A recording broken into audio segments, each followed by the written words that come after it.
हम धरती पर क्यों आए, हम क्यों फंसे, हाँ, या हम लोग क्यों हमारा जन्म हुआ, या 5,000 वर्ष से, जैसे बापूजी समझा रहे हैं कि 5,000 वर्ष से हम क्यों यहाँ फंस गए।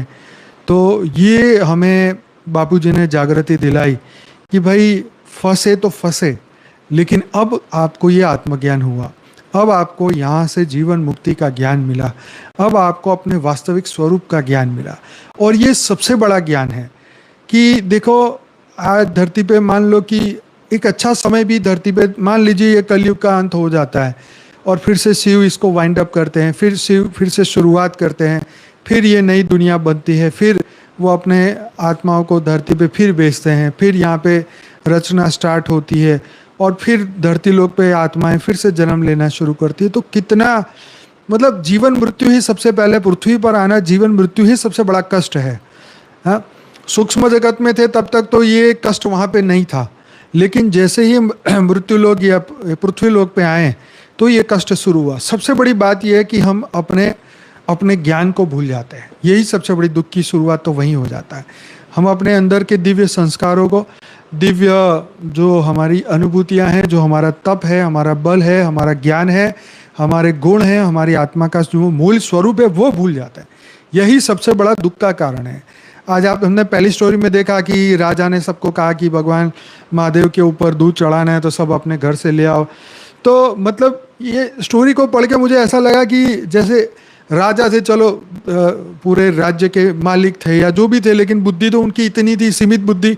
उनके जो गुरु हो गए उन्होंने बोला होगा कि चलो महादेव जी को दूध चढ़ाओ, तो उन्होंने ऑर्डर कर दिया, ऑर्डर और सब लोग आए, डाल दिया कि भी चलो दूध डाल दो फटाफट, भगवान को प्रसन्न। अरे भगवान ऐसे प्रसन्न नहीं होते, ये तो उनके गुरु को उनको बताना चाहिए।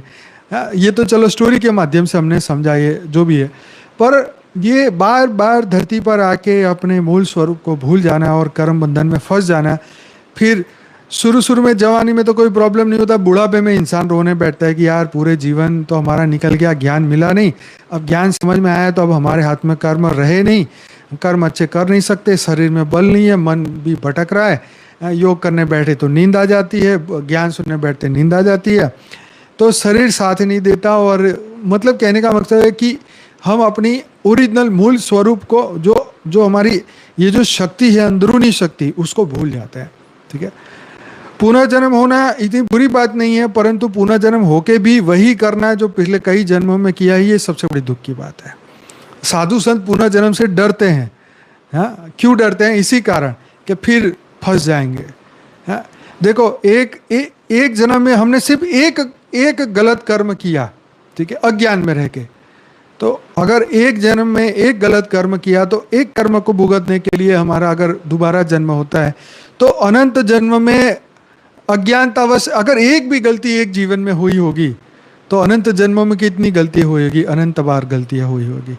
अब हर बार उसका समाधान करते रहे कि भाई चलो तपस्या करो या फिर पुनर्जन्म होगा या कर्म का फल मिलेगा, मतलब कितनी बार न जाने मनुष्य की।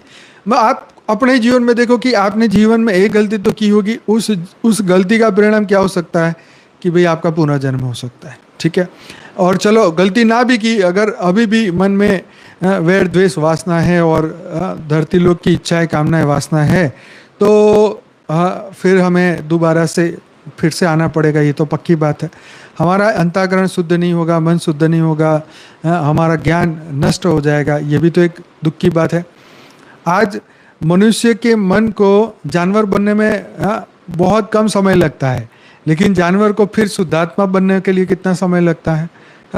क्योंकि ये वायुमंडल ऐसा हो चुका है ना कि अगर आपको बुद्धि बिगाड़नी है तो बहुत आसानी से बिगाड़ सकते हो, लेकिन शुद्ध करनी है तो उसके लिए फिर आप इधर उधर आपको एनवायरनमेंट चाहिए कि कहाँ शांति से बैठे, अच्छे लोगों का सत्संग मिले, अच्छे लोगों के वीडियो सुनने पड़े, तो ये बहुत बड़ी समस्या है यहाँ की, है ना।